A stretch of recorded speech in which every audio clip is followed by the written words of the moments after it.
Hey Rebel Rouser, I'm Alan Voivod and this is Star Wars 7x7. So, we talked about the live action series yesterday and there wasn't a heck of a lot to report.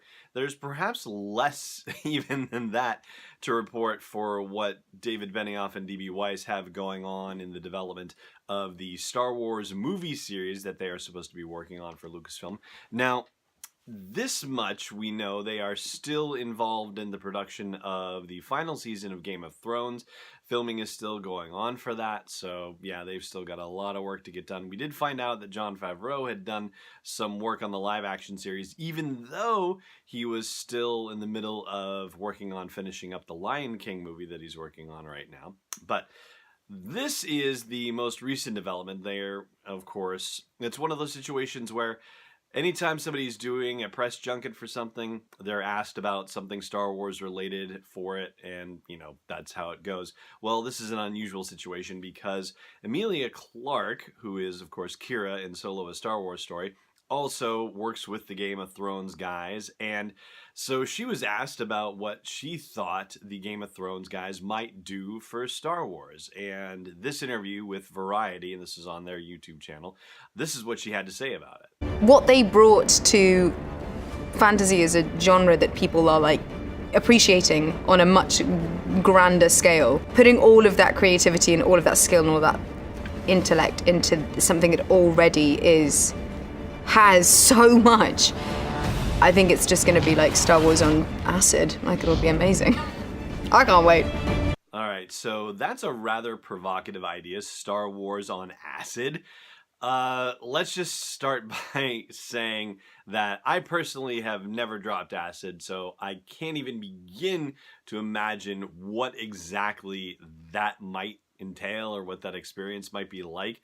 I mean, let's put it this way. I had to go look up on the internet and what is it like to experience an acid trip? So, you know, if you've got ideas for what Star Wars on acid might seem like, then by all means post them in comments, okay? And let me know. But what I'm getting from acid trip stuff reading online is that, okay, so intense emotional experiences, spiritual awareness or spiritual isolation, depending on whether you're having a good trip or a bad trip, that you can have hallucinations and basically have weird things happen with your senses, like claiming that you're hearing smells or seeing sounds or things like that.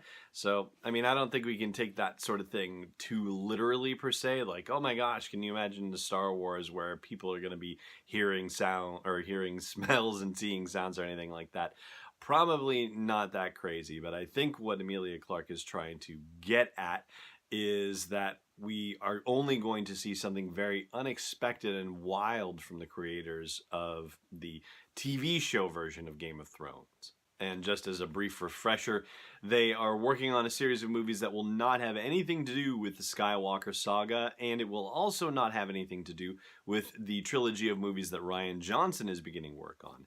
As for when we can expect to see the first movie in this series, well, we don't necessarily know yet. There's been no announcement, but just by running the logic of things, we're probably talking 2022.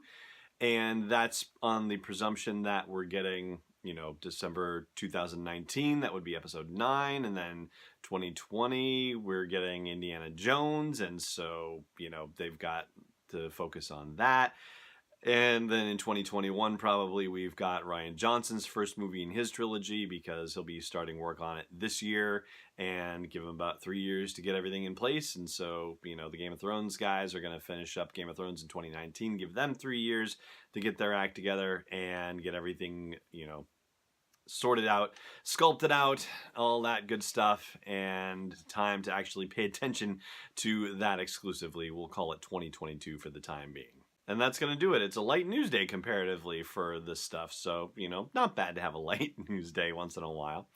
And over on the audio version of the podcast at sw7x7.com/iTunes or wherever you like to listen to podcasts, I will be doing Last Jedi Trivia over there. Check it out. In the meantime, though, it just remains for me to say thank you so much for watching, and may the Force be with you wherever in the world you may be.